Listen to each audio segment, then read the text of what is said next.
Bueno, ya estamos con Aldo Abraham, que es palabra autorizada, es director de la Fundación Libertad y Progreso. Yo te mostraba hace un ratito un número, que es la caída del 8% de los salarios, del valor adquisitivo. Vos, Aldo, le pusiste empobrecimiento del salario, ¿no? Sí, como un concepto a ese índice. El índice, en realidad, lo que marca es el grado de pobreza de los trabajadores. Como bien dijiste, se elabora con dos indicadores que hace el INDEC, o sea, no hay forma de que nosotros lo podamos toquetear ni dibujar. Uno es el índice de salarios privados y el otro es la canasta básica total.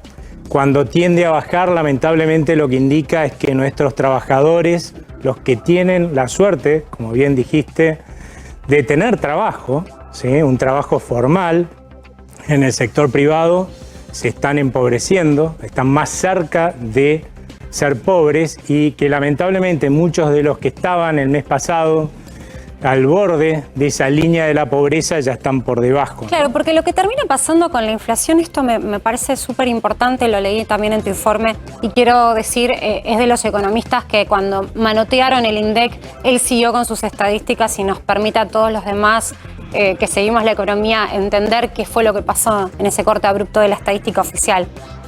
Cuando avanza la inflación, lo peor que le puede pasar es ese trabajador que está ahí nomás, que gana un salario que está por detrás incluso del salario promedio.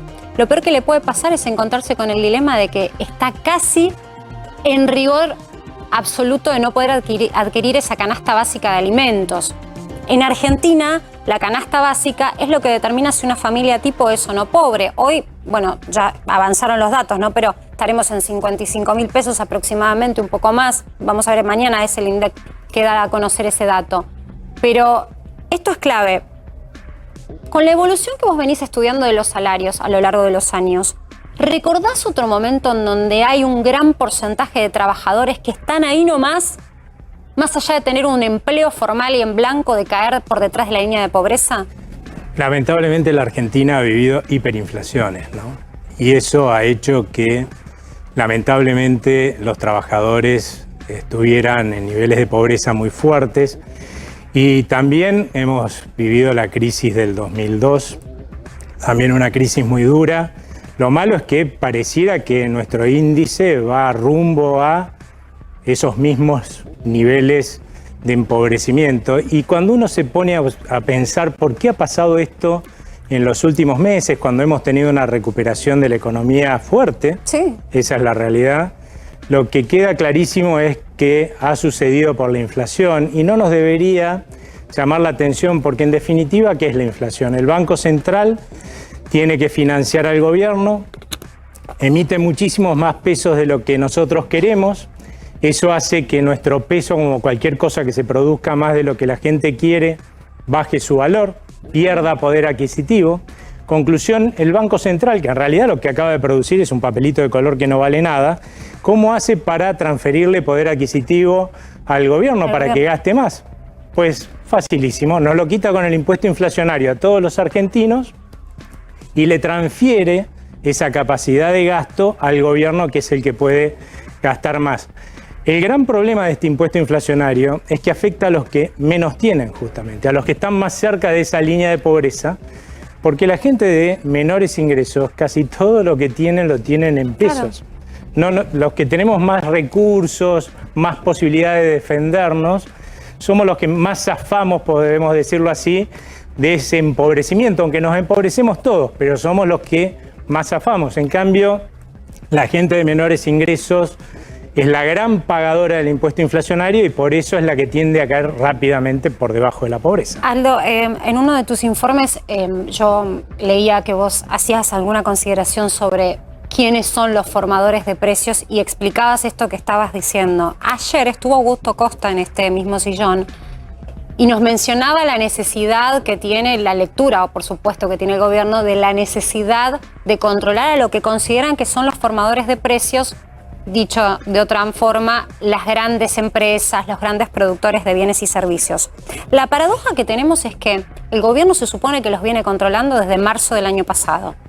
Con la pandemia crearon un programa que se llama Precios Máximos. Hay más de 70.000 precios que están negociados con la Secretaría de Comercio. Esto es, cada vez que un empresario pretende aumentar porque tuvo que, no sé, absorber un incremento en los costos y dice, esto lo quiero trasladar a precios, se tiene que sentar a charlar con la Secretaría de Comercio. Incluso tiene que hablar de faltantes, si tiene imposibilidad por los insumos, tiene que justificar todo movimiento que hagan los precios. Y los vectores de la comunicación de que esto así suceda son los propios supermercadistas. Así está configurado hoy Precios Máximos. Aún así llegamos a un escenario del 4,8% de inflación en marzo.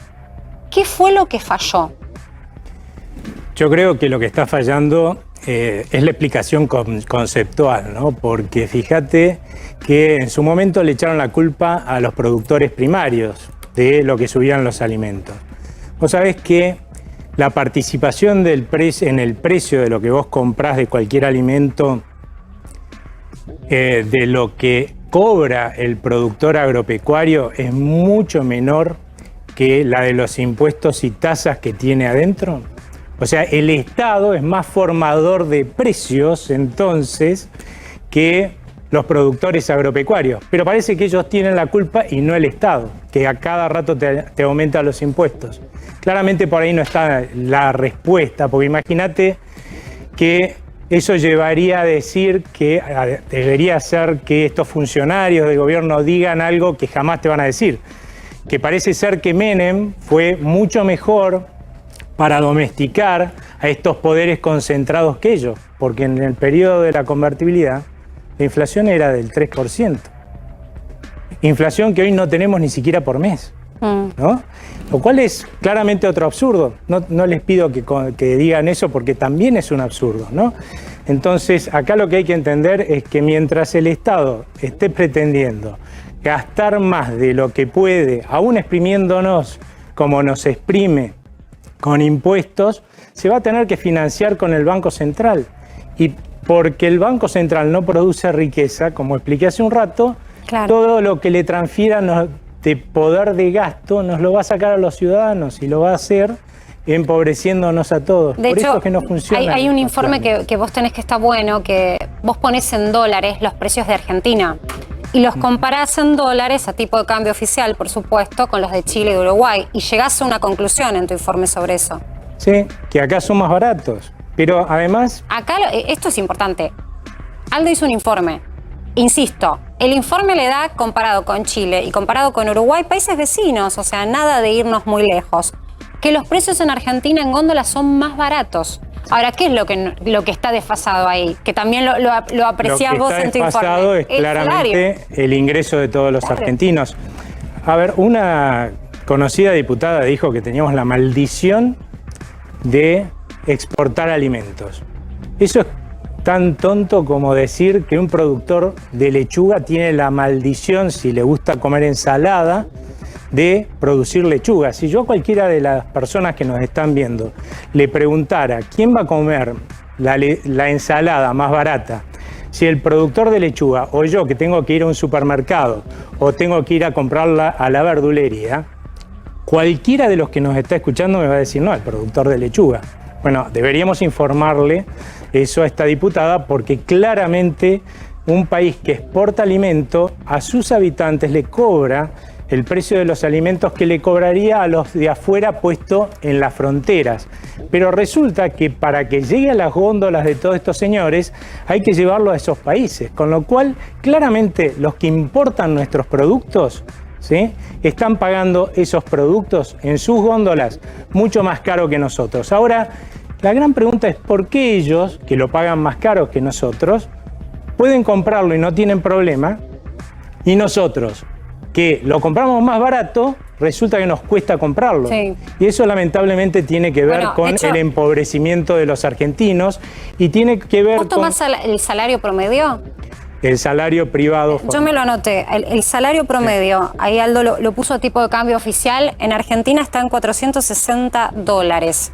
En Chile 649 y en Uruguay, país vecino, menos recursos porque hay menos territorio, $599, es decir, casi $600 gana promedio sector formal un uruguayo versus $460 el argentino. Explícame acá esta diferencia. qué tanta diferencia de ingresos? Debe ser porque aquellos argentinos y extranjeros que pueden invertir su capital para producir en algún país, elige ese tipo de países. Los países en los cuales no se combate el capital, donde vos ponés una empresa y no hay un funcionario de tercera línea diciéndote a qué precio tenés que vender, qué insumos tenés que comprar, ¿sí? Cuánto tenés que producir, si podés comprar o importar o exportar. Nadie pone una empresa para que se la maneje un funcionario. Y además, si tenés la suerte en la Argentina de ganar plata, para que te la quiten con impuestos que son realmente agobiantes.